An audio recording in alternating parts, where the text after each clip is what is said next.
Bonjour tout le monde. Pour ceux qui ne me connaissent pas, je m'appelle Gabriel Véronneau. C'est moi, comme vous pouvez le constater, qui va présider le culte. Et puis, je veux saluer aussi les gens qui sont à la maison, vous tous qui nous regardez. J'espère sincèrement que la grâce de Dieu est encore dans chacune de vos vies, qu'on espère toujours tous ensemble dans ce même salut que nous avons en Jésus-Christ. Et puis, pour me présenter moi-même, comme j'ai dit, je m'appelle Gabriel, je suis marié à une femme qui s'appelle Marie-France. Et puis, j'ai 5 enfants, donc un qui est assis juste ici avec moi aujourd'hui, qui est venu avec moi. Et aujourd'hui, si vous voulez savoir un petit peu comment que le culte va se dérouler, eh bien, ça va être très simple. Nous allons avoir, comme d'habitude, la louange qui est en arrière.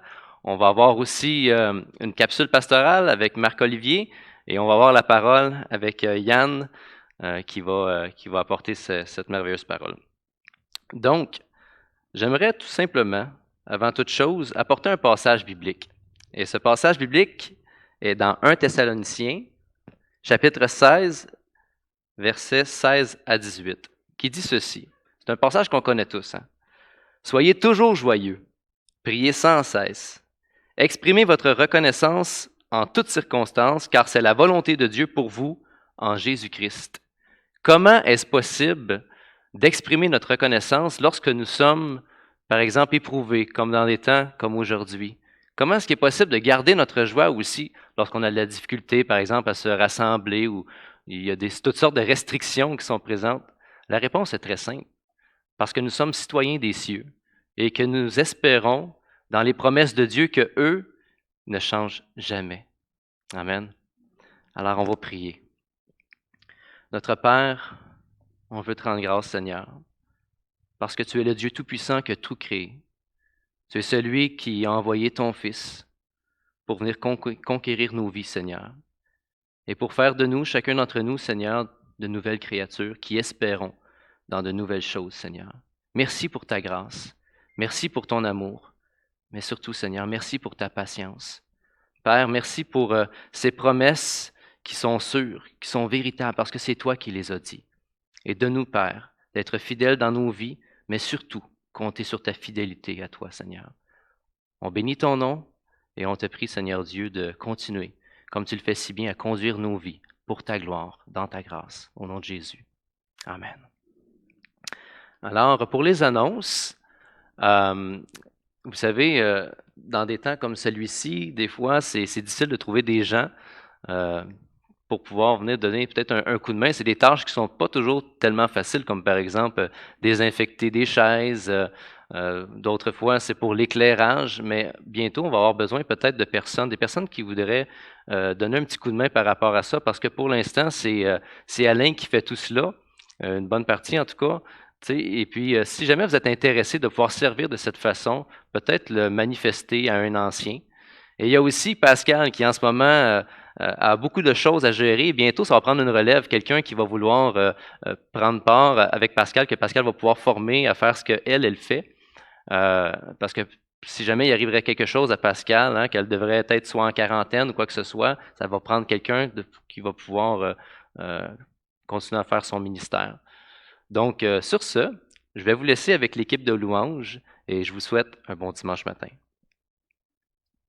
Alors, ça va être maintenant le temps des offrandes. Je pense que ce ne sera pas utile de rappeler à tout le monde comment donner. Alors, je vais tout simplement inviter Georges. Merci, mon Dieu, de cette grâce, Seigneur, que tu nous accordes à chaque jour, Seigneur, de pouvoir te glorifier, Seigneur, mon Dieu. Et merci d'être un Dieu si miséricordieux envers chacun d'entre nous. Puis je vous, Seigneur, bénis ces offrandes de ce matin et merci de tant d'abondance, Seigneur, que tu nous accordes.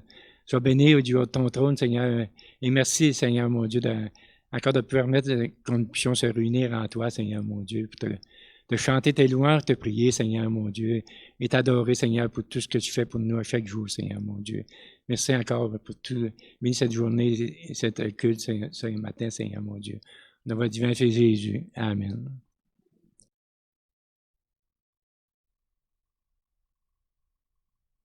Bon, je viens de penser que c'est Marc-Olivier de monter pour la capsule pastorale et tout de suite après, ça va être Yann avec la parole. Merci.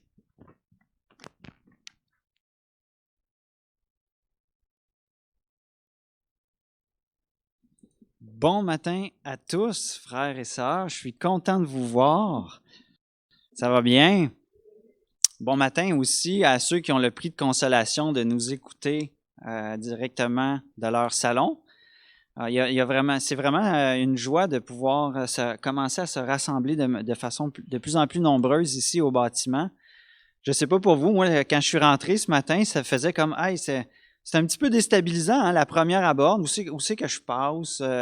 Il y a comme on est inconfortable à première abord, mais après ça, on se réjouit de pouvoir se saluer, prendre des nouvelles les uns des autres, d'entendre les sujets de joie, les sujets de prière. Et il y a vraiment quelque chose de précieux dans le fait de pouvoir se rassembler. On l'a partagé, Greg l'a partagé, Gabriel aussi. Toute la sagesse infiniment variée de Dieu est manifestée à travers l'Église. Hein? Éphésiens 3 nous dit ça. Et puis, c'est vraiment quelque chose de précieux qu'on a de pouvoir s'édifier mutuellement. Et on est des êtres relationnels. On a besoin de cette proximité-là les uns avec les autres. Alors, j'ai compté ce matin qu'on est à peu près 54 personnes. Fait que 54, ça me fait penser comme les gens qui ont 54 ans, qui attendent après la liberté 55. Ben, l'Église attend après la liberté de pouvoir tout être là, hein, puis on va être à la retraite bientôt et on va profiter d'être ensemble. Fait que, puis un autre point que je vois du fait de se rassembler ensemble, c'est que il y a beaucoup moins de distractions que quand je suis chez moi dans mon salon. Alors, j'invite tous les TDA, les TDAH qui sont à la maison la semaine prochaine. Inscrivez-vous. C'est pas grave si on fait des rotations. C'est vraiment profitable de pouvoir être ici, de chanter, d'entendre les autres chanter. On s'encourage à chanter plutôt que d'être distrait à la maison. Une petite nouvelle, on a vous donner des progrès pour le remboursement des assurances pour le bâtiment du Flambeau. Vous saviez qu'on attendait dernièrement un dernier chèque qui va finaliser de pouvoir le rembourser toutes les dépenses liées au feu. Eh bien, ce chèque-là devrait être en route, mandaté, posté. Et puis, on devrait recevoir ça d'ici 1 ou 2 semaines, normalement. Donc, si le camion blindé ne se fait pas vandaliser, on devrait le recevoir d'ici 1 ou 2 semaines. Non, mais c'est un chèque à notre nom, il n'y a pas de problème. Donc, gloire à Dieu pour cette bonne nouvelle-là. Enfin, on va pouvoir finaliser de payer les contracteurs et puis on va pouvoir penser encore pouvoir retourner prochainement au bâtiment. D'ailleurs, un autre progrès qu'on a dans les avancements, c'est que le son, l'équipe d'installation du son est venue cette semaine au bâtiment du Flambeau finaliser ou en tout cas avancer vraiment beaucoup l'installation du son. Il reste quelques petites bricoles au niveau électrique.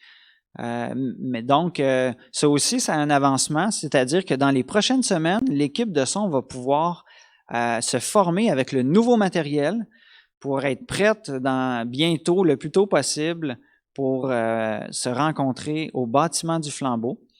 Donc, les anciens vont aussi se rencontrer sous peu pour planifier comment on fait ça. Parce qu'on est déstabilisé. Hein? Là, on est le samedi, c'est un effort de plus, on dirait, de venir le samedi. Fait que quand est-ce que ça va être le dimanche? 1, 2 célébrations, toute la planification le repas du Seigneur, comment ça va se faire? On va avoir beaucoup de sujets à discuter ensemble.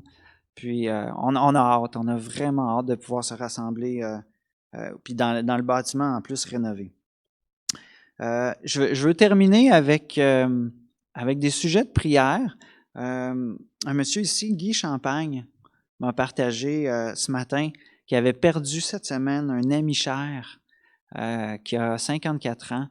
Et on veut porter ce fardeau-là avec toi, Guy, de cet ami cher que tu as perdu. On veut porter le fardeau aussi de tous ceux qui souffrent du deuil en ce moment. On pense à Michel et Gisèle avec leur garçon Pascal.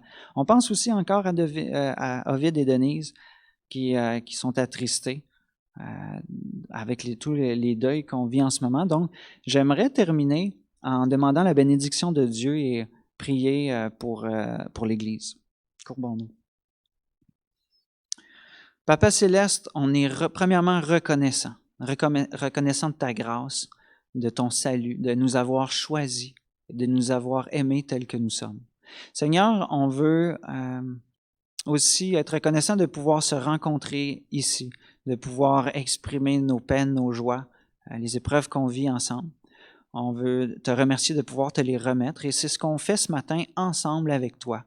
On veut te remettre tous ceux qui souffrent, qui vivent des épreuves, qui vivent de l'instabilité, qui vivent des attentes, des moments de patience et de persévérance, et tous ceux qui vivent des deuils, Seigneur. On te prie de venir les consoler de ton amour. Tu as connu, tu as goûté à la mort, tu as goûté à la mort d'amis proches, toi aussi, Seigneur. Et tu connais nos souffrances, tu connais nos deuils. Tu es celui qui va essuyer un jour toute larme qui coule de nos yeux à travers la résurrection et l'espérance qu'on a en toi. Seigneur, on te prie pour notre Église, pour ton Église, Seigneur, partout dans le monde, et spécialement pour celle ici au flambeau et à l'espoir. On te prie, Seigneur, que tu puisses vraiment prendre soin de nous. On te demande ta bénédiction, que tu nous as déjà accordée, mais on veut te la demander, Seigneur, pour qu'on puisse être édifiés ensemble, fortifiés, qu'on ne puisse pas abandonner, qu'on ne puisse pas être emportés par toutes sortes de pensées qui ne sont pas de toi. Donc, merci de pouvoir, à travers ta parole qu'on va entendre aussi ce matin, pouvoir être fortifié en toi. Amen. Fait que j'invite Yann à venir nous apporter la parole.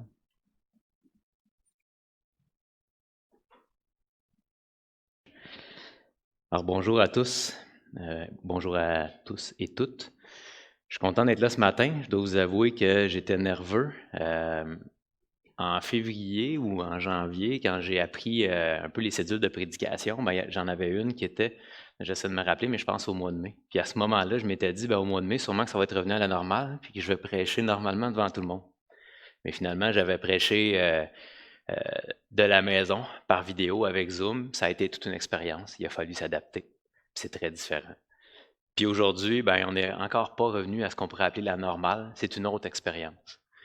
Mais je dois vous dire une chose, moi, c'est la première fois que je viens dans l'Église depuis que c'est permis, puis il y a vraiment quelque chose de différent. Puis je veux vous en parler, donc c'est pour ça que je commence avec cette introduction-là. Je suis arrivé ce matin avec cette nervosité-là d'apporter le message. Je suis arrivé avec l'inconfort de tout ce qu'il y a ici. Puis en plus, personnellement, j'ai des nuits écourtées parce que j'ai eu une otite, une oreille bouchée. Donc je dors un peu mal, puis on dirait que j'étais comme chambranlant, nervosité plus ça. Mais on arrive ici, puis on voit les gens que pourtant on voyait par vidéo. Puis pour moi, je ressens une chaleur.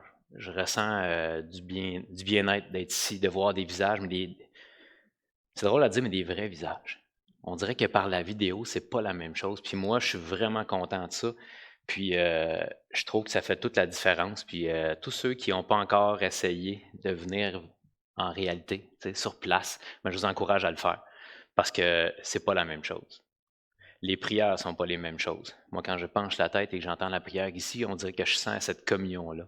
Puis pourtant, je vous parle comme ça, je ne suis pas quelqu'un qui était très porté vers, le mysticisme ou l'expérience émotionnelle et tout, mais oui, il y a une différence. C'est pas juste dans notre tête que ça se passe. Puis ça vaut la peine d'être ici. Les louanges, c'est pareil aussi. On a une expérience de groupe, puis je pense que c'est comme ça que l'Église doit se passer, autant que possible. Vivre les médias sociaux qui nous permettent de continuer malgré tout, mais dès qu'on le peut, je vous encourage à être présent sur place. Puis ça rejoint pas mal le sujet d'aujourd'hui parce que je veux parler d'intimité. Intimité dans les relations avec Dieu et avec les autres. Et on va toujours parler des deux parce que celle avec Dieu, c'est une intimité qui peut se vivre différemment et on dirait qu'on peut la comprendre plus intellectuellement par la parole, mais quand on veut en faire l'expérience, c'est peut-être plus facile de le faire avec des gens qu'on voit et qui sont proches de nous. Donc, si on fait cette expérience-là avec les gens qui sont proches de nous, on peut peut-être devenir meilleur dans cette intimité-là avec le Seigneur. Donc, on va le voir avec la parole aujourd'hui, comment, c'est ma conviction, comment Dieu veut que ces relations-là se développent en parallèle. On va commencer par quelques questions. On se pose toute cette question-là et je me la pose moi-même. Quel est le genre de relation que j'ai avec Dieu? La plupart du temps, la relation avec Dieu va se passer dans la prière. ou dans les ressentis. Et ce que je vais appeler la prière, c'est chaque fois qu'on rentre un peu en communion avec Dieu. Ça peut être en conduisant puis en parlant à Dieu, ça peut être dans la prière solennelle, en groupe ou seul, dans toutes les circonstances. Est-ce que vous parlez à Dieu souvent? Puis souvent, c'est pas nécessairement ce qu'on va appeler une prière typique. C'est une communication avec Dieu. Alors quand je prie et quand je parle à Dieu, ça ressemble à quoi? Est-ce que je prie souvent pour des requêtes? Est-ce que je me rends compte que la plupart du temps, quand je vais vers Dieu, c'est quand ça va mal, puis là, je suis porté à aller le voir pour ça? Ou est-ce que je prie seulement pour les autres? Pratiquement jamais pour moi. Je le fais très rarement. Puis là, on ne va pas aller essayer de découvrir pourquoi on fait les choses, juste de voir comment ça se passe. Donc, est-ce que je prie plus souvent pour les autres que pour moi-même? Ou est-ce que je prie même seulement pour les autres? Ou seulement pour moi-même, à l'inverse? Est-ce que je remercie souvent ou est-ce que je ne remercie pas pour l'abondance dans ma vie? Est-ce que je me rends compte de l'abondance de ma vie? Ou est-ce qu'au contraire, je prie souvent pour le manque et je me rends souvent compte de tout ce qui me manque dans ma vie? Et que c'est ce que je souligne. Comment est-ce que je m'explique ce qui m'arrive dans ma vie, les événements de ma vie? J'en ai déjà parlé, j'avais appelé ça en anglais, c'est narrative, mais on peut dire l'histoire qu'on se raconte. Donc, chaque fois qu'il nous arrive quelque chose, comment on se l'explique? Puis quand on parle à Dieu, quand on va vers lui et quand on parle de ce qui vient de nous arriver, comment on se l'explique? Parce que ça a beaucoup à jouer sur comment on perçoit notre relation avec Dieu, comment on perçoit ce que Dieu veut de nous, comment on s'explique les choses. Quand il m'arrive quelque chose de mal, est-ce que je le vois comme une punition parce que j'ai mal agi? Est-ce que je le vois comme un test parce que Dieu veut me faire grandir? Est-ce que je le vois comme un événement qui arrive au hasard parce qu'il pleut autant sur les bons que les mauvais? Il y a plusieurs chapitres, plusieurs versets dans la parole qui pourraient appuyer autant une conviction que l'autre. Donc, comment est-ce que ma compréhension de ma relation avec Dieu? Dans quel contexte et quelle manière est-ce que je vais vers Dieu? Est-ce que j'ai un horaire fixe ou est-ce que je vais vers Dieu selon mes humeurs puis selon le temps qui est disponible? Donc, dans des semaines bien remplies, je vais très peu vers Dieu. Et dans les semaines plus vides, j'y vais plus souvent. Ou au contraire, peut-être chaque fois que la semaine est remplie, je ressens un stress et un besoin, puis je vais vers Dieu pour aller chercher cette tranquillité-là puis ce calme. Quand je fais le bilan d'une journée, une semaine ou un mois, comment est-ce que j'évalue ma relation avec Dieu?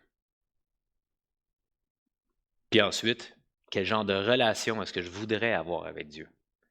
Quand j'ai fait ce bilan-là, finalement, est-ce que je me rends compte de quelque chose? Puis je me dis, ça devrait changer.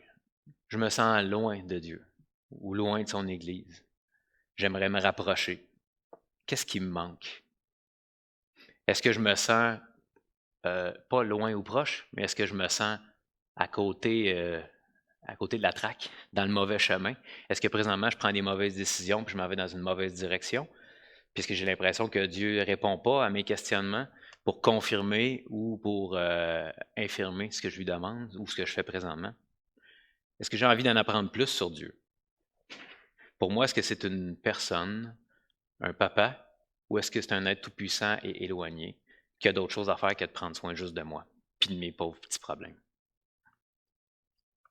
En relation avec tout ça, comment est-ce qu'elle est ma relation avec ceux que je vais définir comme des proches? La définition peut être très large et je veux que ça puisse parler à tout le monde.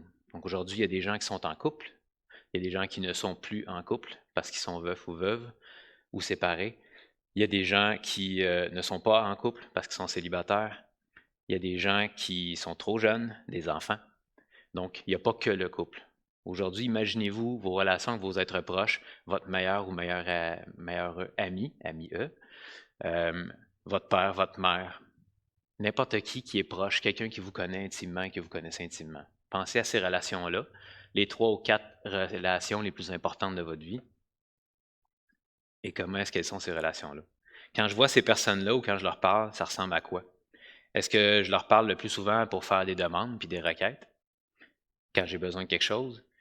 Est-ce que je leur parle la plupart du temps pour des détails transactionnels? Puis quand je dis transactionnel, j'ai pensé à une chose, j'ai pensé à la vie effrénée d'aujourd'hui et les couples avec des jeunes enfants. Bien souvent, le gros des communications qu'il peut y avoir dans le couple, si on ne fait pas attention, ça va être transactionnel. Je fais la vaisselle, je fais le repas, vite, à telle heure, on s'en va à telle place. J'ai travaillé aujourd'hui, as-tu payé les comptes? C'est des choses comme ça. Puis ça va vite, mais ça peut remplir une journée complètement. Puis après ça, il ne reste plus de temps pour approfondir la relation. Est-ce que je leur parle majoritairement pour des détails transactionnels ou est-ce que je leur parle majoritairement pour des demandes, des requêtes ou même des plaintes? Est-ce que dans le fond, quand je m'exprime, je demande comment j'aimerais que l'autre personne soit? Puis là, je ne parle pas seulement du couple, justement, je parle d'un ami. Ah, tu m'appelles jamais, il me semble que c'est tout le temps moi qui t'appelle. Ça peut être ça, simplement. Des choses comme celle-là, c'est une relation. C'est une manière de communiquer puis d'entrer en relation avec l'autre. Donc, comment ça se passe quand on est en relation avec l'autre? Est-ce que je cherche plus à avoir des amis ou est-ce que je cherche plus à être un ami? Est-ce que je remercie souvent pour tout ce que les autres font pour moi? Et je ne dis pas les autres en général. C'est plus facile de demander pardon devant l'Assemblée ici pour quelque chose qui serait très général et que vous ne connaîtriez pas, que de demander pardon à la personne à qui j'ai fait du tort pour quelque chose de spécifique. Mais c'est ça qui approfondit la relation. Donc, est-ce que je fais ça? Est-ce que je me rends compte, au moins, de ce que ces autres personnes-là font pour moi ou pour les autres? Ou est-ce que la plupart du temps, je me plains de tout ce qui ne fonctionne pas, en général, dans la relation? Encore une fois, comment est-ce que je m'explique les événements et tout ce qui se passe de commun avec cette personne-là? Cette personne-là, ce soir, a décidé de s'occuper de telle ou telle chose, puis ne m'a pas demandé comment ça allait. Et moi, je m'en ai rendu compte et je l'ai souligné avec un marqueur fluorescent. Puis toute la soirée, c'est juste ça que je me rappelle dans ma tête. Elle ne m'a pas salué, elle ne m'a pas demandé comment ça allait. J'avais le goût du côté de ma journée, mais elle ne me l'a pas demandé. Je vais garder ça pour moi. C'est-tu comme ça qu'on se parle des fois? Avec cette personne-là aussi, ami, époux, épouse, est-ce que je vais vers cette personne-là selon mes humeurs ou le temps qui est disponible ou est-ce que j'ai un horaire fixe pour être certain de toujours la voir, la rencontrer et passer du temps précieux avec? Et quand je fais le bilan d'une journée, une semaine ou un mois, comment est-ce que j'évalue ma relation avec cette personne-là qui est proche et précieuse? La même question qu'avec Dieu, quel genre de relation est-ce que je voudrais avoir avec mes proches? En faisant le bilan, de quoi je me rends compte? Qu'est-ce qui manque? Qu'est-ce qui pourrait être amélioré? Pourquoi toutes ces questions-là? Pourquoi cette longue introduction-là? Parce que dans la vie, malheureusement, ce qu'on fait et ce qu'on dit vouloir faire ou avoir, c'est souvent très différent. On s'en rend pas compte, mais de la manière que le cerveau est fait, pour sauver de l'énergie, il y a bien des choses qui s'en vont dans le subconscient puis qui deviennent un automatisme. Mais plus on en envoie dans l'automatisme, moins il reste de place pour le réfléchir, le planifier. S'il y a trop de choses automatiques, ben on va rapidement s'en aller vers des journées automatiques, des semaines automatiques et des mois automatiques. Puis on ne fera plus rien de planifié, de réfléchi. Je vais vous donner 2 exemples en dehors des relations, mais pour expliquer comment une relation est. Comme vous savez, moi je travaille dans le domaine financier, donc je fais souvent de l'éducation financière avec mes clients. Et il y a un exemple qui a été fait par des chercheurs par rapport à des gens, puis ils ont décidé de faire ça comme ça, mais ils ont regardé aux États-Unis les familles qui étaient millionnaires ou non millionnaires, puis ils ont fait la différence. Puis bien souvent, ce n'est pas relié aux revenus. Ce n'est pas ce qui rentre comme argent qui comptait pour ces gens-là, c'est comment ils ont réfléchi à l'argent. Et ils ont fait la recherche avec 2 médecins qui gagnaient le même salaire, 2 très, très, très gros gagneurs d'argent. Même parmi les médecins, ils étaient hauts salariés, 700 000 chacun. Et il y en a un qui, après plusieurs années de pratique, valait même pas 400 000. Donc, valeur, on va dire, de son actif, moins l'hypothèque, ses voitures, moins la dépréciation, etc. Et l'autre valait 7,5 millions. On ne va pas questionner sur est-ce que c'est important ou pas. Là. Je veux juste vous montrer dans la recherche qu'est-ce qui se passe. Un des deux, celui qui valait peu, passait tout son temps à prouver ce qu'il gagnait. Donc, il y avait plusieurs voitures de l'année et il y avait une grosse maison dans un quartier de gens qui gagnaient beaucoup et ils prenaient beaucoup de vacances et ils prenaient soin de ses enfants, de tout leur payer et leurs enfants dépensaient tout et c'était très improbable en plus que leurs enfants puissent réussir un jour à gagner autant parce qu'ils s'en allaient pas dans un métier qui est aussi payant. Donc, ils s'inquiétaient beaucoup pour l'avenir, ils s'inquiétaient beaucoup pour ça et ils disaient qu'ils voulaient pouvoir accumuler. Mais dans la réalité, 20 ans plus tard, qu'est-ce qu'il avait accumulé? Même pas une année de salaire de côté. De l'autre côté, l'autre médecin passait moins de temps que l'autre juste pour acheter une voiture de l'année, parce que l'autre aimait beaucoup se faire ça, il magasinait, il regardait tous les concessionnaires, puis il aimait ça la payer en dessous du cost. Donc, pour lui, c'était une fierté. Mais l'autre passait moins de temps que ça, juste à planifier son budget et faire attention, et il connaissait ses dépenses sur le bout des doigts. Et à la fin des 20 années, ben, il valait près de 15 fois plus que l'autre. Parce qu'il avait consciemment planifié son budget. Donc, seulement ça. Il l'a amené à sa conscience, puis il a décidé d'agir en fonction de ça. Donc, les deux veulent la même chose. Les deux voulaient accumuler, mais les deux n'étaient pas capables de le faire. Puis, ce n'est pas une question d'intelligence, c'est une question de libérer du temps pour le faire vraiment. L'autre, on va parler de relation dans l'autre exemple, mais c'est une étude, puis ça rejoint un petit peu quand on parlait de Zoom tantôt, parce que c'est une étude sur les réseaux sociaux. Et là, je l'ai traduit à peu près mot à mot, là, mais pour nous, comme société, il semble que moins de contacts et d'interactions, des vraies interactions, mènent à moins de tolérance et de compréhension de la différence, avec plus de jalousie et plus d'antagonisme. Antagonisme, opposition, point de vue différent. Comme nous avons pu le voir récemment, les médias sociaux augmentent la division en amplifiant l'effet d'écho. Pourquoi l'effet d'écho? C'est que ça nous permet de vivre dans des bulles cognitives. Donc, mentalement, j'ai une certaine pensée, je la partage sur les réseaux sociaux, j'ai la réponse de qui? La plupart du temps, de ceux qui pensent comme moi. Et les réseaux sociaux, eux autres, ont des algorithmes pour essayer de me proposer du contenu que je vais aimer. Ils me proposent quoi? Du contenu que je connais déjà. Donc, ils renforcent encore plus qu'est-ce que je pense déjà en m'envoyant du contenu qui pense pareil comme moi, avec ma gang qui pense pareil comme moi, puis je ne suis jamais en contact avec d'autres points de vue. Et de plus en plus, bien, on nourrit cette division-là et cette peur de la différence-là et cette intolérance-là par les réseaux sociaux. Parce que cette bulle cognitive-là, mentalement, je suis seul chez moi et quand je vais sur l'ordinateur, bien, où est-ce que je vais? Seulement dans le contenu que j'ai choisi. C'est un peu la même chose que la télévision. Avant, la télévision n'était pas à la demande.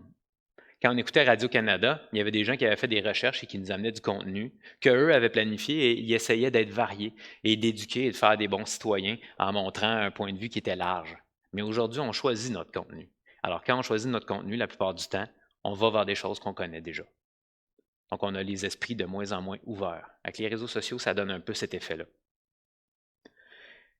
On reçoit de plus en plus ce qu'on aime et qui nous ressemble. Et de moins en moins, on est connecté, sauf avec ceux qui nous ressemblent, vraiment. Les médias sociaux sont aussi une source de mécontentement. Il y a une étude qui a été faite par 2 chercheurs dans le domaine des sciences de la société qui a démontré que plus les gens utilisent Facebook, pire ils se sentent à propos de leur propre vie. Alors que les technologies cherchent à rapprocher, l'effet inattendu, c'est qu'ils nous divisent et nous rendent plus tristes et mécontents. Pourquoi? Parce que chaque fois que ça va bien puis que je fais quelque chose d'exceptionnel, je le prends en photo, je le mets sur Facebook. Mes amis le voient, mais ils n'ont pas vu quand ça allait mal. Je ne me suis pas pris en train de pleurer la dernière fois que je me suis chicané avec mon être cher. Je me suis pris quand ça allait bien pour montrer comment ça va bien ma vie. Et la plupart des gens font ça. Puis moi, de l'autre côté, quand je reçois ce contenu-là, j'ai l'impression que ça, c'est 90% de la vie de l'autre. Donc, je me dis, ma vie à moi est misérable comparée à la sienne parce que moi, en réalité, ça ne va pas aussi bien que ça. Mais c'est un mensonge. Des points qui ressortent de l'étude, c'est que l'utilisateur moyen de Facebook passe en moyenne 1 heure par jour sur l'application. Ce serait aussi la première chose qu'ils font en se levant le matin. Des fois, ils ne se sont même pas levés parce que le cellulaire est sur la table de nuit puis ils la regardent. Ils ont aussi démontré que ça réduisait l'investissement dans les activités sociales qui ont de la valeur. Ça augmente les comportements sédentaires en augmentant le temps d'écran. Ça rend dépendant à l'Internet. Je vais aller en voyage, y a-t-il du Wi-Fi? Où est-ce que je m'en vais à l'hôtel? Ou est-ce que je vais être obligé d'être déconnecté pendant une semaine ou deux? Genre de questions qu'on se pose. Ça diminue l'estime de soi à travers la comparaison défavorable. Ici, pourquoi je parle de tout ça? Je voulais parler de relations, mais c'est parce qu'aujourd'hui, on se fait déranger par ces alertes-là. Ben là, je pointe là, mon cellulaire n'est pas là. Je ne l'ai pas amené avec moi. Il est là. Mais on se fait déranger par ces alertes-là qu'on a choisi de recevoir, puis on les regarde. Puis là, on a nos courriels, puis on a tout qui est là. Et pourtant, comme quelqu'un que je cite souvent, Seth Godin, qui est comme un philosophe du marketing, dit « Si je veux faire la vaisselle, j'ai mon lave-vaisselle. Si jamais je veux faire à manger, ben je peux commander.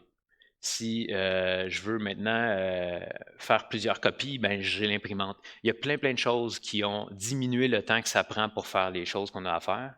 Donc, normalement, on aurait dû gagner du temps, mais on a moins de temps qu'avant parce qu'on est toujours dérangé par ces choses-là. Et tout ça, ça rejoint ce que j'ai dit au début.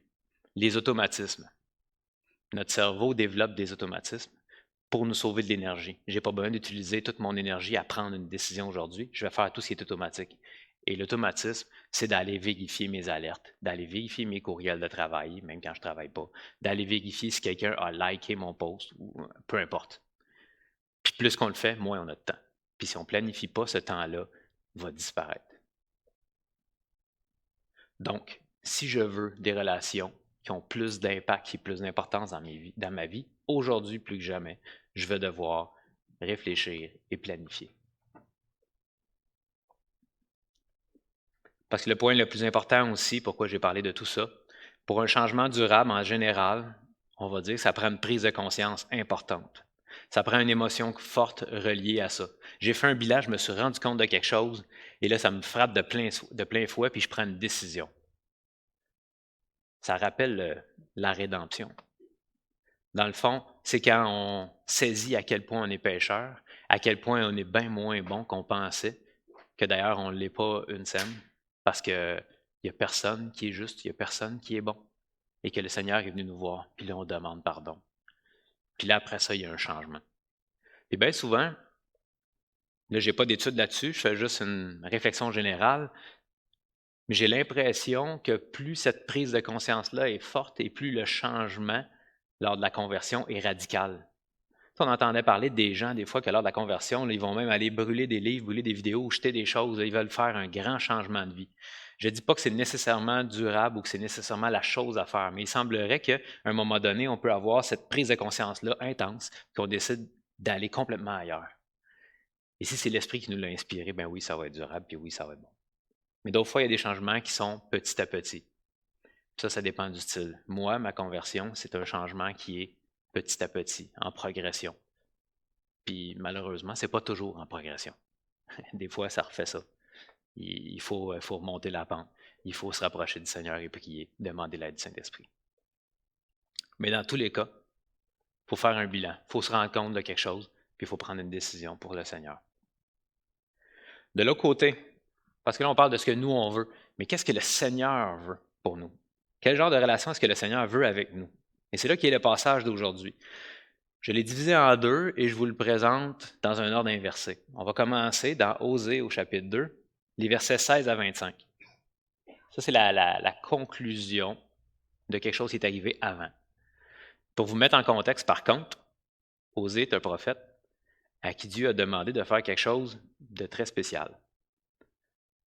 Mais il voulait une image forte. Quand je parlais d'émotion et d'image, des fois, on a besoin que ça nous frappe de plein fouet. Eh bien, je pense que c'est ce que Dieu a voulu faire avec cette image-là. Il a demandé à Osée de prendre pour femme une prostituée pour imager la relation que Dieu avait avec Israël. Et là, il se passe plein de choses. Mais après un bout qu'on va parler tantôt, il arrive une conclusion, ou une certaine conclusion. Donc, à partir du verset 16, moi, je n'ai pas la même version, je vais la lire à l'écran. En ce jour-là, dit l'Éternel, tu m'appelleras mon mari, et tu ne m'appelleras plus mon maître. Déjà là, on peut parler d'intimité. C'est très différent d'être mon mari au lieu de mon maître. J'ôterai de sa bouche les noms des Baals, afin qu'on ne les mentionne plus par leur nom. En ce jour-là, je traiterai pour eux une alliance avec les bêtes des champs, les oiseaux du ciel et les reptiles de la terre. Je briserai dans le pays l'arc, l'épée et la guerre, et je les ferai reposer avec sécurité. On veut faire des liens ici. Une épouse, on est l'épouse de Christ. Et selon des études, les femmes en général recherchaient principalement la sécurité dans le couple. Donc Dieu veut répondre à ces besoins-là. Et nous, en général, hommes et femmes, comme peuple de Dieu, ce qu'on veut, c'est cette sécurité-là. Savoir qu'on est sauvé, qu'on est près de Dieu, qu'on ne sera plus sous sa colère. Donc, il va nous faire reposer avec sécurité. Je serai ton fiancé pour toujours. Je serai ton fiancé par la justice, la droiture, la grâce et la miséricorde. Je serai ton fiancé par la fidélité, et tu reconnaîtras l'Éternel. En ce jour-là, j'exaucerai, dit l'Éternel, j'exaucerai les cieux, et ils exauceront la terre. La terre exaucera le blé, le mou et l'huile, et ils exauceront Jisraël. Il ne manquera de rien. Je planterai pour moi l'Orukama dans le pays, et je lui ferai miséricorde. Et l'Orukama ou Kama, je ne suis pas bon en hébreu ni grec, mais c'est pas de miséricorde. Donc, on va changer pas de miséricorde pour miséricorde. Je dirai l'eau ami, encore une fois, tu es mon peuple. Je changerai, tu n'es pas mon peuple pour tu es mon peuple. Et il répondra, mon Dieu. C'est ce que Dieu a voulu faire à sa femme infidèle, indigne, à la personne qui l'avait délaissée. Puis, ce que je voudrais mettre l'accent ici, c'est pourquoi est-ce que c'est cette relation-là que Dieu a choisi pour nous parler, pour montrer l'exemple ici. Des relations, il y en a de tous les types. Ça aurait pu être 2 frères ou 2 sœurs, ou un frère et une sœur, 2 meilleurs amis, 2 associés en affaires, ou un employeur et son employé. Mais je pense que Dieu a choisi un couple pour qu'on puisse ressentir la douleur de Dieu. On va se mettre plus facilement à sa place en s'imaginant ce qu'il vit lorsque son peuple va voir ailleurs. On va le lire ici. C'est des versets 1 à 15, encore le chapitre 2. Dites à vos frères, amis et à vos sœurs, Rushama, plaidez contre votre mère, car elle n'est point ma femme et je ne suis point son mari. Qu'elle ôte de sa face ses prostitutions et de son sein ses adultères. Sinon, je la dépouille à nu, je la mets comme au jour de sa naissance. Je la rends semblable à un désert, à une terre aride, et je la fais mourir de soif. N'aurez pas pitié de ses enfants, car ce sont des enfants de prostitution. Leur mère s'est prostituée. Celle qui les a conçus s'est déshonorée, car elle a dit, j'irai après mes amants, qui me donnent mon pain et mon eau, ma laine et mon lin, mon huile et ma boisson. C'est pourquoi voici, je vais fermer son chemin avec des épines et élever un mur afin qu'elle ne trouve plus ses sentiers. Elle poursuivra ses amants et ne les atteindra pas. Elle les cherchera et ne les trouvera pas. Puis elle dira, j'irai et je retournerai vers mon premier mari, car alors j'étais plus heureuse que maintenant. Et elle n'a pas reconnu que c'était moi qui lui donnais le blé, le mou et l'huile. Elle en a consacré au service de Baal l'argent et l'or que je lui prodiguais. C'est pourquoi je reprendrai mon blé en son temps et mon mou dans sa saison, et j'enlèverai ma laine et mon lin qui devaient couvrir sa nudité. Et maintenant, je découvrirai sa honte aux yeux de ses amants, et nul ne la délivrera de ma main. Je ferai cesser toute sa joie, ses fêtes et ses nouvelles lunes, ses sabbats et toutes ses solennités. Je ravagerai ses vignes et ses figuiers, dont elle disait, c'est le salaire que m'ont donné mes amants. Je les réduirai en une forêt, et les bêtes des champs les dévoreront. Je la châtierai pour les jours où elle encensait les Baals, où elle se parait de ses anneaux et ses colliers, allait après ses amants et m'oubliait, dit l'Éternel. C'est pourquoi voici, je veux l'attirer, la conduire au désert, et je parlerai à son cœur. Là, je lui donnerai des vignes et la vallée d'Achor comme une porte d'espérance. Et là, elle chantera comme au temps de sa jeunesse et comme au jour où elle remonta du pays d'Égypte. Ces versets-là, si je me les approprie, si j'essaie de les vivre dans le couple et de m'imaginer ce que je ressentirais si mon épouse faisait ce que cette femme a fait, ce que ce peuple a fait, je serais frustré, je ressentirais tellement de douleur et de colère. Imaginez, je lui donne de l'argent, je lui donne tout, et elle va voir d'autres. Puis en plus, elle dépense cet argent-là pour être avec les autres ou pour faire sa propre richesse ou pour vivre une vie sans moi, loin de moi. Elle m'ignore, elle préfère les autres. Je serais en colère. Et honnêtement, je ne l'ai pas vécu, je ne peux pas le ressentir parfaitement, mais est-ce que j'aurais envie de pardonner? Est-ce que j'aurais envie d'aller vers elle, de la châtier, mais dans le but qu'elle revienne à moi? Est-ce que j'aurais envie qu'elle revienne à moi finalement? Peut-être pas. Mais Dieu, lui, c'est ça qu'il veut. Dieu, lui, a eu tout ça. Il nous montre la souffrance et la colère qu'une trahison peut nous faire ressentir. Et il nous dit, ben moi, je ne vais pas la laisser. Je vais la reprendre et je vais la ramener à moi. Puis quand elle va revenir à moi, je vais la rétablir. Ça, c'est quelque chose de fort et c'est quelque chose qui peut nous mettre en sécurité. Parce que des fois, peut-être qu'on se sent quand même comme ce peuple-là, comme cette prostituée. On se sent loin de Dieu, on se sent indigne. Mais Dieu veut une relation intime avec nous. Et quand on la brise, il veut la reprendre. Parce que Dieu, justement, alors qu'on était comme ça, a envoyé son Fils pour nous sauver. On était zéro aimable. Il n'y avait rien d'aimable en nous. Et on ne cherchait pas Dieu. On disait sûrement du mal de Dieu. Moi, avant d'être converti, avant de croire au Seigneur, je ne disais pas nécessairement du mal directement de Dieu, mais je ne croyais pas en Dieu. Et quand on m'en parlait, je ne voulais même pas considérer qu'il puisse exister. Pourquoi? Parce que ça implique plein de choses. Ça implique d'obéir à ses commandements, de revenir à lui. Peu importe, même s'il ne les connaissait pas tous, j'avais une petite idée de ce que ça pouvait être, puis j'avais l'impression que ça allait me priver des choses. Donc, j'étais détestable aux yeux de Dieu. J'avais l'impression que ce qu'il voulait me donner, ça valait rien.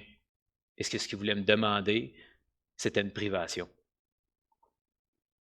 Puis Dieu est venu me chercher, puis il prend le temps de me montrer comment tout ce qu'il veut me donner, c'est mieux que ce que j'ai, puis comment tout ce qu'il veut m'enseigner et me montrer, c'est pas pour ma perte, mais pour mon gain.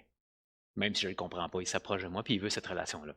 Donc, à la différence des deux relations, celle humaine et celle divine avec Dieu, il y a une chose, c'est qu'une des deux personnes qui est en relation connaît parfaitement l'autre. Dieu nous connaît parfaitement. Mais nous, sur Terre, quand on est en relation avec l'autre, on a deux objectifs dans la relation. Connaître l'autre et se faire connaître de l'autre. Il y a deux choses à faire. Puis, dépendant de notre personnalité, il y a une chose qui va être plus facile que l'autre. Il y en a une des deux directions qui va être plus difficile. Parce que vous savez, la vie éternelle, c'est quoi? C'est Jean 17, verset 3. La vie éternelle, c'est qu'ils te connaissent, toi, le seul vrai Dieu, et celui que tu as envoyé, Jésus-Christ. C'est tout. On pourrait dire donc que c'est une relation. C'est une relation simplement. La vie éternelle, c'est une relation avec Dieu et avec Jésus-Christ. Puis ça rejoint un petit peu ce que des gens qui sont non-croyants vont dire sur leur lit de mort. Ils vont faire le bilan de leur vie et souvent ils vont dire qu'ils regrettent le temps manqué avec des êtres chers et qu'ils sont fiers du temps passé avec des êtres chers, beaucoup plus que tout le reste. Donc on se rend compte quand on nous enlève tout que tout ce qui reste, ce sont les relations. Puis ça rejoint ça. Le Seigneur a mis ça en nous, même dans les gens qui ne croient pas en lui, ce besoin-là d'intimité et de relation. Et cette intimité-là, on ne peut pas la vivre seulement avec le Seigneur. Un verset dans 1 Jean 4, les versets 20-21. Si quelqu'un dit « j'aime Dieu » et qu'il haïsse son frère, c'est un menteur. Car celui qui n'aime pas son frère qu'il voit, comment est-ce qu'il peut aimer Dieu qu'il ne voit pas? Et nous avons de lui ce commandement. Celui qui aime Dieu aime aussi son frère. C'est pour ça qu'on peut en conclure ou aller chercher de ces versets-là que de développer ces relations-là importantes avec les gens autour de nous, avec l'Église, avec notre époux, notre épouse et nos amis, sont importants. Ce sont aussi des enseignants pour nous montrer comment développer cette relation-là avec Dieu. La vie d'Église nous aide là-dedans. C'est donc hautement improbable que quelqu'un qui a de la difficulté à être intime avec quelqu'un, qui est toujours dans la parole, toujours seul chez lui, qui est très très peu en contact et qui dit vivre l'Église seul, puisse avoir une vraie relation sincère avec Dieu. Je ne dis pas impossible, hautement improbable. Donc, est-ce qu'on est d'accord pour comparer les deux? Dieu nous connaît parfaitement, même mieux que nous-mêmes, mais on a une relation dans les deux sens avec les gens. Et une relation intime, je vais prendre deux définitions juste pour nous dire un peu comment le faire. La relation intime, l'intimité selon Larousse, peut être définie comme une familiarité qui unit des personnes liées par l'amitié ou l'amour. Ça nous rejoint. Et familiarité, qu'est-ce que c'est? J'aime beaucoup ça parce qu'il y a à peu près 4 définitions dedans. Ça revient, mais grande intimité qui est née de rapports constants. On va se rappeler de rapports constants. Intimité qu'on a avec un auteur et une œuvre par suite d'une longue habitude de lecture. Celle-là n'est pas dans la relation directe, mais elle est dans la lecture, cette longue habitude de lecture. Rapport libre et sans contrainte, exempt de gêne entre deux personnes. Et habitude, connaissance parfaite de quelque chose qui s'acquiert par l'usage et l'expérience. Donc les mots-clés, des rapports constants, longue habitude de lecture, libre et sans contrainte, exempt de gêne et connaissance parfaite de quelque chose. Toutes des choses à cultiver pour parfaire notre relation. Donc on va juste réfléchir rapidement à ces 4 points-là. Une grande intimité qui est née de rapports constants. Quand tout va mal, est-ce qu'on n'a plus la force de bien paraître, de paraître fort, d'avoir l'air intelligent, d'avoir l'air en contrôle? Est-ce qu'il y a quelqu'un sur Terre vers qui on a envie d'aller? Souvent, on va aller vers Dieu, mais est-ce qu'il y a quelqu'un sur Terre Est-ce que vous avez cette chance-là, cette bénédiction-là de vivre cette relation-là aussi avec quelqu'un sur Terre? Bien souvent, ça va se vivre dans le couple.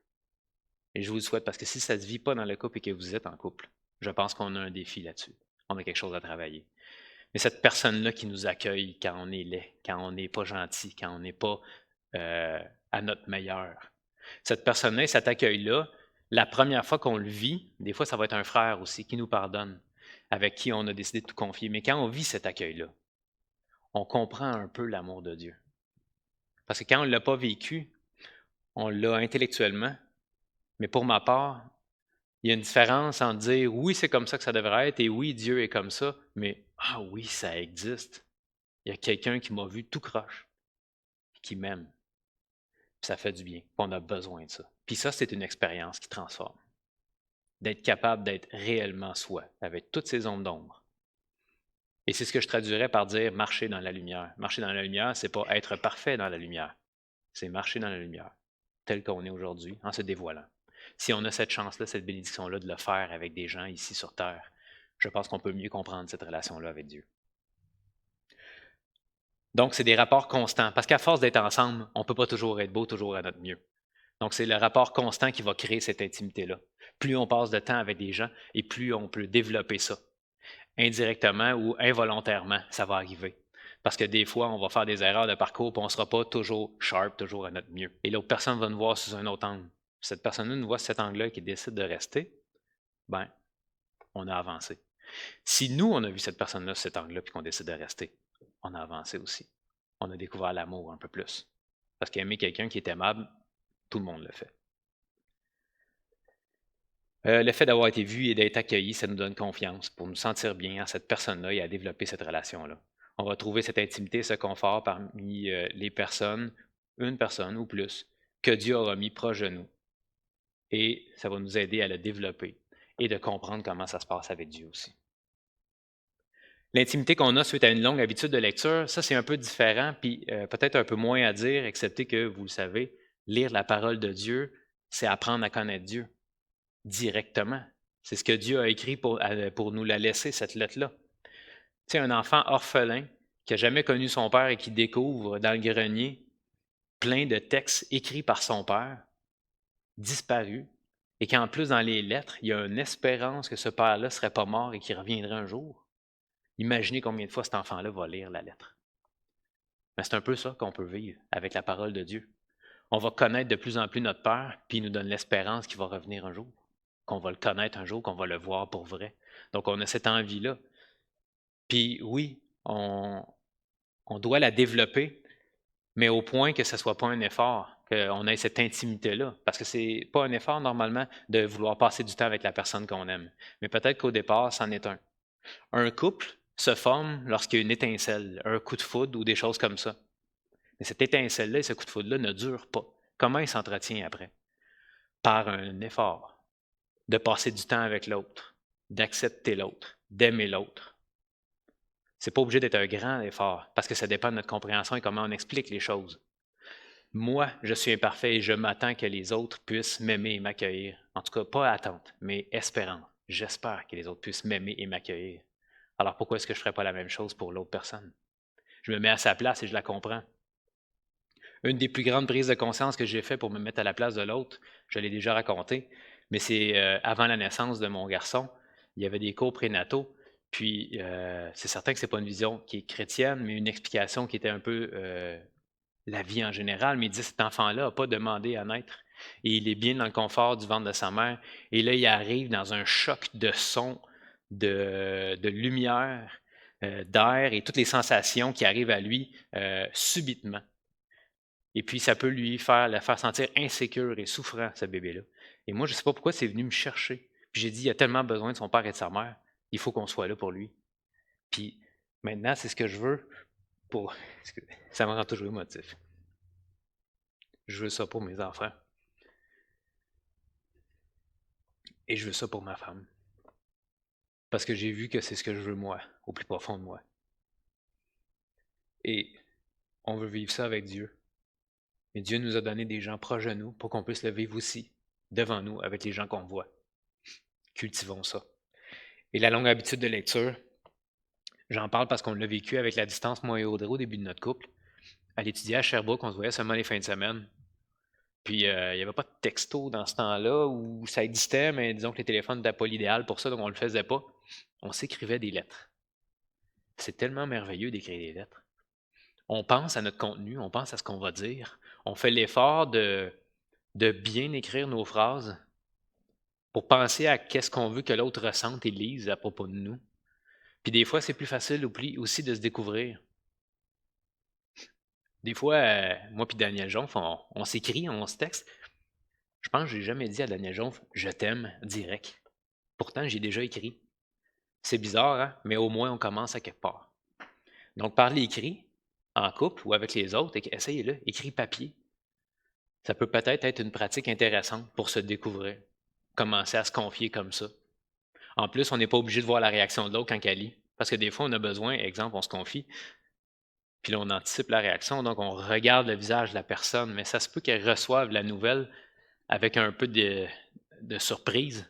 Puis là, ça va nous déstabiliser, mais cette personne-là a droit non plus de ne pas être prête à recevoir la nouvelle. Donc, avec l'écrit, elle peut avoir ça, redescendre, prier, puis ensuite ressentir et nous donner tout l'amour dont on a besoin. Donc, peut-être que l'écrit peut être une belle pratique à insérer dans vos vies. Des rapports libres et sans contrainte, exempts de gêne entre deux personnes.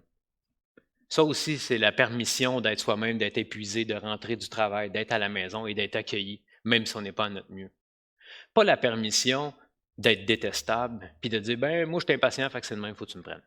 Non, c'est pas ça.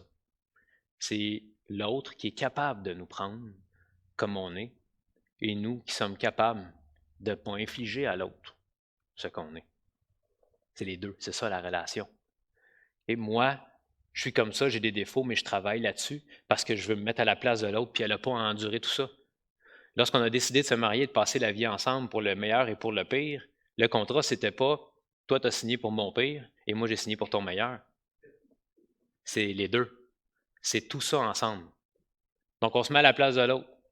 Et dites-vous qu'en dehors de la vie parfaite de Christ, sur terre, on est imparfait. Il n'y a personne qui est réellement forcé de nous endurer comme on est. Si l'autre personne reste, peut-être que c'est grâce à sa relation avec Dieu, mais essayez de ne pas tout faire reposer sur Dieu si vous êtes capable. Essayez aussi de faire reposer sur Dieu le fait de transformer vous et d'être quelqu'un d'aimable et de faire passer du bon temps avec les autres. Développer cette intimité-là. Parce qu'étant imparfait, il peut se développer plein de mauvais plis.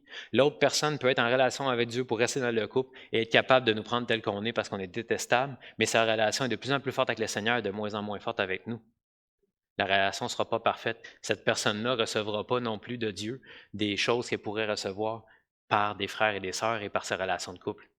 Pour que ce soit pleinement satisfaisant, c'est dans les deux sens et les trois sens, avec Dieu et avec l'autre. Et quand on dit exempt de gêne entre deux personnes et sans contrainte, ça veut aussi dire, je suis désolé, je ne vois pas le temps de la même manière. J'espère que je ne prends pas trop de temps, je vais achever bientôt. Mais libre et sans contrainte, ça veut aussi dire avec Dieu. Dieu est venu nous voir alors qu'on était détestables. On veut donner à Dieu cette révérence-là et le reconnaître comme un créateur, un maître, un seigneur. Mais il a aussi voulu être notre papa. Oui, la relation père-fils n'était pas la même à l'époque de ces écrits-là qu'elle l'est aujourd'hui, mais ça reste quand même qu'il y a une intimité là-dedans. Et que ce n'est pas notre comportement qui va faire qu'on va demeurer sauvé ou pas. On peut aller à Dieu tel qu'on est, et Dieu nous transformera. C'est un peu comme, pour Osée 6 et chapitre 6 et verset 6, on peut dire aussi en effet que Dieu prend plaisir à la bonté et non au sacrifice, à la connaissance de Dieu plus qu'aux holocaustes. Donc, c'est-à-dire pas de révérence nécessairement, pas de culte et d'ordre si le cœur n'est pas là. Dieu ne veut pas ces sacrifices-là et ces holocaustes avant tout, ou plutôt pas Dieu ne les veut pas, mais Dieu préfère et il prend plaisir plus à la bonté et à la connaissance de Dieu. Cherchez à connaître Dieu et à être bon. Le restant va suivre. Un peu lorsqu'on se questionne. Quand on se questionne et qu'on évangélise quelqu'un qui a des travers qu'on dit qui sont un obstacle à leur conversion, être homosexuel, exemple. Est-ce que cette personne-là, on veut tout régler à sa place? Non. Parlons de Dieu, que Dieu parle à son cœur. Cette personne est alcoolique, peu importe. Est-ce qu'on doit régler ça? Non. Dieu est allé vers nous lorsqu'on était détestables. Après, il va parler à notre cœur. c'est la même chose. Et habitude, connaissance parfaite de quelque chose qui s'acquiert par l'usage et l'expérience. Donc, ayons l'expérience et l'usage de la relation avec les gens autour de nous. Faisons-le avec le plus de gens possible, développons cette intimité-là. Et on pourra, j'imagine, et même j'en suis convaincu, développer plus d'intimité avec le Seigneur. Parce qu'avec les frères et les sœurs, on va mieux comprendre des vérités à propos de Dieu. On ne restera pas isolé. On ne restera pas tout seul dans nos pensées et nos interprétations de la parole de Dieu. Il y a des gens qui vont nous remettre en question là-dessus. On va les questionner puis on va avancer. Dan Carson a dit qu'il grandissait par le contact avec des chrétiens plus matures. Je trouve ça drôle de lire ça de lui parce que je l'imaginais à peu près comme le chrétien le plus mature. Mais vous voyez, il y a cette humilité-là de dire qu'il y a des chrétiens plus matures et qu'il en apprend encore. C'est pas pour rien qu'il est mature finalement. Mais c'est la même chose. Si on n'est pas en relation avec personne, on ne pourra pas croître. On ne peut pas se la raconter puis dire je suis en relation avec Dieu et Dieu seul, puis les autres, j'en ai rien à faire. C'est pas vrai, c'est pas comme ça que Dieu a voulu les choses. Donc, tout ça aujourd'hui était pour ça. Je veux que nous soyons tous en relation les uns avec les autres, mais comme c'est difficile de l'être avec tous, comme Dieu, lui, peut l'être avec chacun de nous, commençons par le faire de mieux en mieux avec des gens qui sont proches de nous, pour bien comprendre comment Dieu veut être en relation avec nous. Puis je suis sûr qu'avec ça, on va se sentir plus proche de Dieu.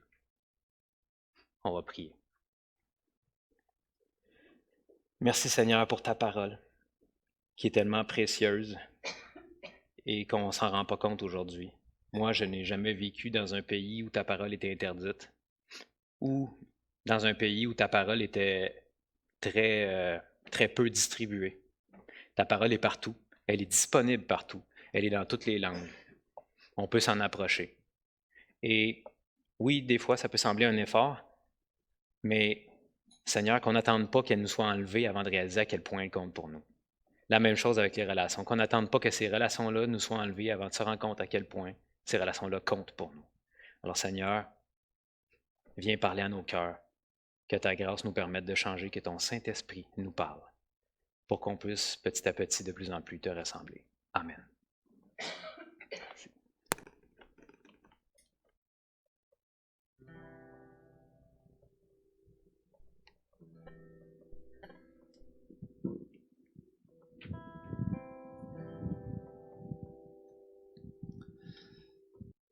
Merci beaucoup, Yann, pour la prédication. C'était vraiment approprié, c'était bien. Et quand j'ai entendu que Yann allait parler sur l'intimité, tout cela, il y a tout de suite un passage biblique qui m'a passé dans la tête. Pour ceux qui ne me connaissent pas, moi, depuis mon jeune âge, j'ai toujours aimé cuisiner. J'ai toujours aimé, là, vous demandez que c'est quoi le rapport avec le passage biblique de la cuisine, je vais y venir, inquiétez-vous pas. Et puis, depuis que je suis tout jeune, j'aime ça maîtriser la cuisine. Dernièrement, ça fait peut-être 1 an et quelques, je me suis acheté un fumoir. Et puis, pour moi, c'est important. La cuisine, c'est une manière même que j'utilise pour pouvoir prêcher l'Évangile. Pourquoi? Parce que je sais qu'il y a quelque chose qui se trouve lorsqu'on est à table, lorsqu'on a passé plusieurs heures à préparer des repas. Et puis, par la suite, j'invite des gens. On s'assoit, on mange ensemble. Et bien souvent, il y a des moments d'intimité qui sont là qu'on ne retrouve pas en dehors de cela. Les gens savent la peine qu'on s'est donnée de faire à manger. Tu sais, on peut recevoir au craft dinner aussi, mais je veux dire, moi, c'est pas mon genre. Moi, c'est plus le genre de faire des repas et tout cela. Puis les gens se sentent bien accueillis, les gens se sentent comme privilégiés. Et puis par la suite, on a des discussions qui vont vraiment profondément. Et plus souvent qu'autrement, c'est l'une des façons que j'utilise pour pouvoir prêcher l'Évangile. Et ensuite de ça, je me suis dit, il y a un passage dans l'Apocalypse, au chapitre 3, au verset 20, qui me touche beaucoup, qui dit ceci. « Voici, je me tiens à la porte et je frappe. Si quelqu'un entend ma voix et ouvre la porte, j'entrerai chez lui, je souperai avec lui et lui avec moi. » Et la partie que je préfère dans ce passage-là, c'est dans le mot « si », qui est une condition. C'est pas « j'ai fait le choix », j'ai entendu sa voix. Le Père m'a fait entendre sa voix. Et peut-être que ce matin, à la maison, peut-être ici, quelqu'un a entendu la voix de Dieu au travers de la prédication, parce que c'est au travers de la parole de Dieu que ces choses se passent. Et si vous avez entendu sa voix, tout simplement d'ouvrir votre cœur et vous allez passer un moment d'intimité dans l'éternité avec notre Dieu. Alors, bonne semaine à chacun d'entre vous. Merci beaucoup.